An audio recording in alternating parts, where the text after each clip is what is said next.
How to make an appointment at the Social Security office. So two things that you can do.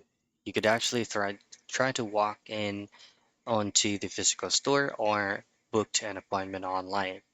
You could actually do this via your mobile device on their application and as well as the SSA.gov's official website, which is the one that I'm showing you right now. So from here, just simply scroll down till you get into services and click on make an appointment.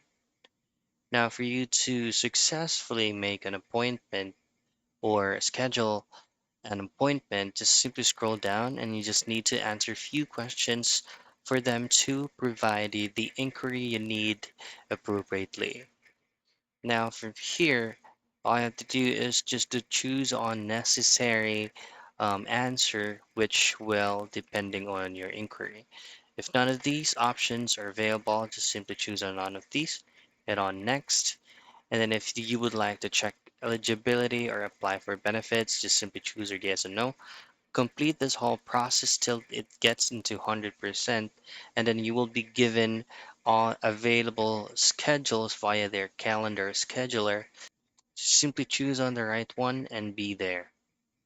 And that's it. That's how you make an appointment at the Social Security office.